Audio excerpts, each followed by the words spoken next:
Halo, selamat datang kembali di Story Santuy Manhwa, channel yang membahas alur cerita untuk kalian para pecinta manhwa Indonesia. Bagi yang baru bergabung, subscribe sekarang dan nyalakan loncengnya. Mimin tegaskan di awal video, jika ini adalah spoiler.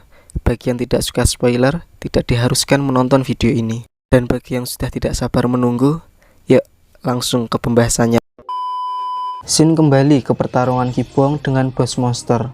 Ternyata setelah Boss Monster mengeluarkan semburan api, Kibong mampu menahan serangan itu. Muncul notif jika Kibong telah membuka skill baru setelah menerima serangan dari Boss Monster tadi. Lalu Kibong berkata, "Ayo kita akhiri saat ini juga." Kemudian dia menyiapkan tinjunya untuk menyerang Boss Monster itu. Dengan sekali serangan, Kibong berhasil menghancurkan Boss Monster tersebut dan meninggalkan lubang besar di perut Boss Monster itu. Bos berhasil dibunuh, dungeon pun sudah dibersihkan. Terdengar suara dari sistem. Kibong menemukan sesuatu di dekat mayat Boss Monster itu. Dia menemukan bola berwarna hitam. Kemudian Kibong mengambil bola itu. Ada drop item dari Boss Monster. Aku tidak pernah melihatnya. Hei sistem, item apa ini? Tanya Kibong pada sistem. Lalu sistem melakukan pemindaian pada bola hitam itu. Ini adalah Daystone. Jawab sistem. Daystone? Aku bisa pakai ini untuk apa? Tanya Kibong lagi pada sistem. Karena ini sedang offline, sistem tidak bisa menggali informasi lebih dalam. Jawab sistem. Tiba-tiba sistem memberitahu Kibong bahwa sedang terjadi pertempuran di portal masuk dungeon. Ekspresi Kibong langsung kaget mendengar hal itu. Shin berpindah ke portal masuk dungeon. Di sana terlihat Kapten Chul sedang menghajar anggota dari Kibong. Dia menghajar semua anggota Kibong tanpa ampun dan menjatuhkan mereka semua. Salah satu anggota Kapten Chul memberitahukan bahwa Boss Monster sudah dikalahkan dan dungeon berhasil dibersihkan. Kapten Chul sudah menduga bahwa Kibong yang telah mengalahkan Boss Monster itu dan memerintahkan anggotanya untuk mencari jalan menuruni jurang. Saat mereka mencari jalan untuk turun dari jurang itu, tiba-tiba seseorang datang dari belakang mereka, membuat area itu mengeluarkan debu yang sangat pekat. Dan ternyata orang yang datang itu adalah Kibong.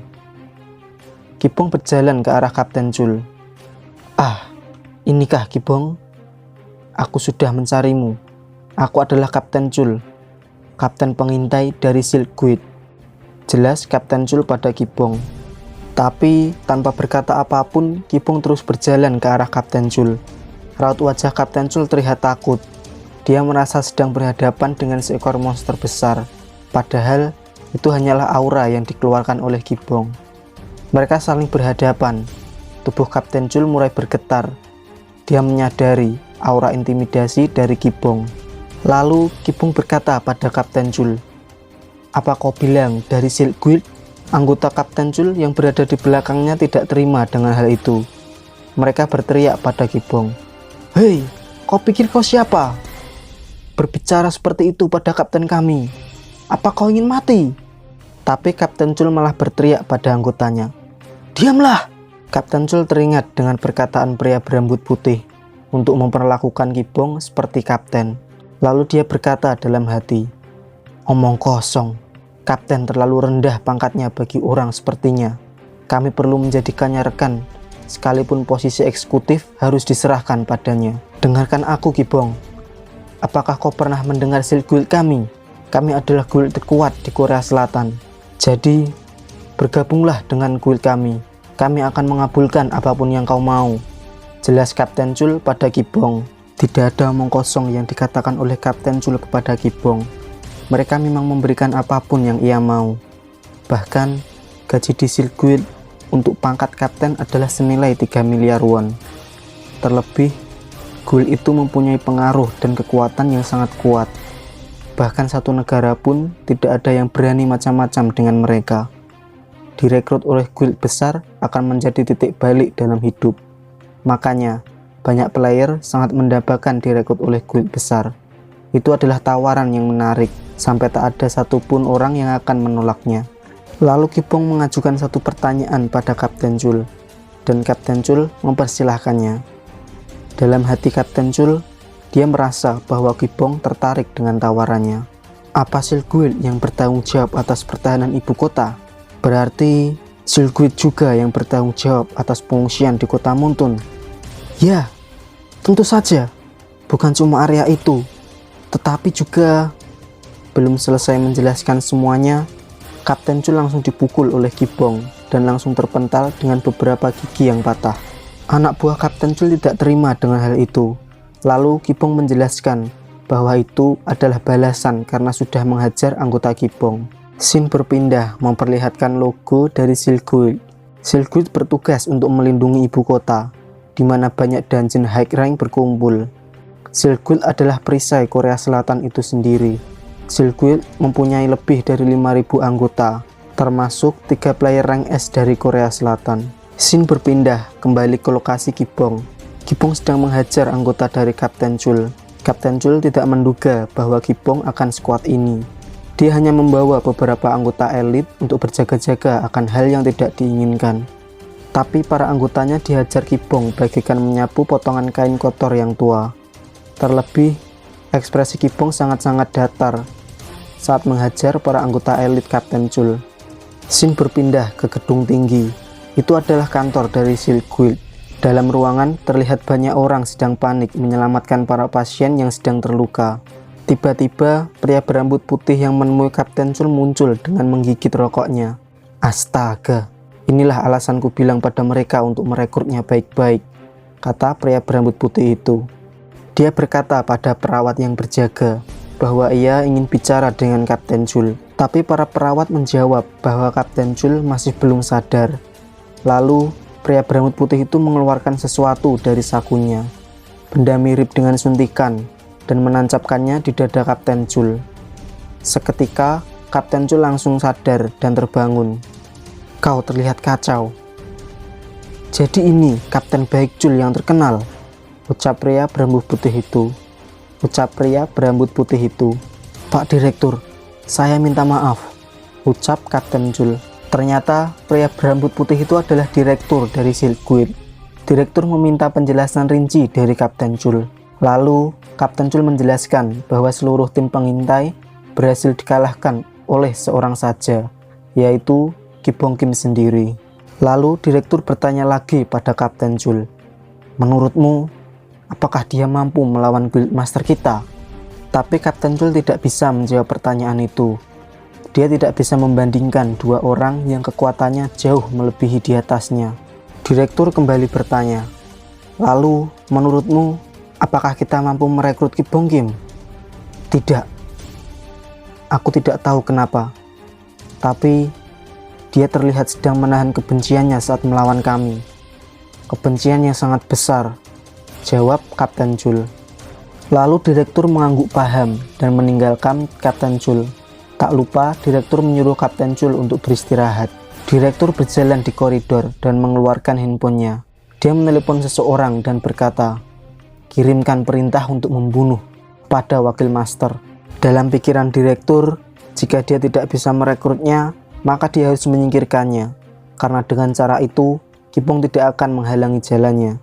Scene berpindah ke pantai.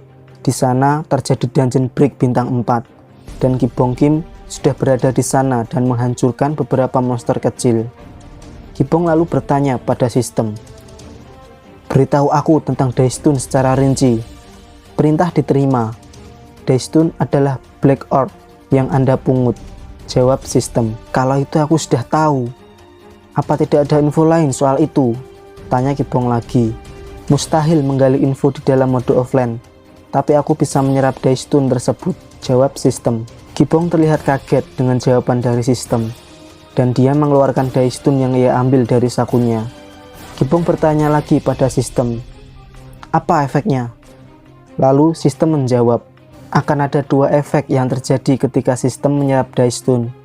Pertama, sistem akan mengalami upgrade, dan kedua, sistem bisa mengakses sumber dari dungeon. Gibong kemudian memerintahkan sistem untuk menyerap Daestun tersebut. Scene berpindah. Di tengah ramainya kota, banyak orang berlalu lalang. Ada satu orang yang menarik perhatian. Dia adalah orang berambut putih yang mengenakan baju adat berwarna biru muda. Dia membawa selembar kertas dan bertanya pada seorang gadis. "Permisi, apakah Anda pernah melihat orang ini di area itu belakangan ini?" Gadis itu terlihat kaget melihat kertas itu. Lalu scene berpindah pada Kibong yang sedang menyerap Daistun. Daistun itu mengeluarkan cahaya putih yang berputar-putar. Scene berpindah lagi ke gadis yang sedang ditanya oleh orang berbaju adat biru muda. Ternyata ia menunjukkan gambar coretan berbentuk orang dengan keterangan warna rambut hitam dan kadang putih. Gadis itu bingung dan menjawab tidak tahu, lalu pergi meninggalkan pria itu. Scene berpindah pada Kibong yang telah selesai melakukan penyerapan Daistun. Daistun di tangannya lenyap dan sistem memberitahu ke Kibong bahwa penyerapan telah selesai dan efek ke sistem mengalami expand.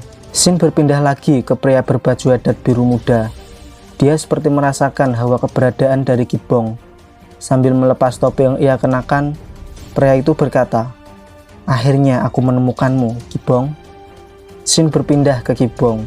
Dia mendapat skill baru. Pertama adalah human analysis, dan yang kedua adalah ekspresi emosi. Sistem menjelaskan bahwa kemampuan human analysis memungkinkan ia mengetahui hal detail dari seseorang. Sebagai tambahan, jika subjeknya adalah seorang player, dia mampu melajari stat mereka. Lalu Kibong kembali ke kota. Dia menonaktifkan skill.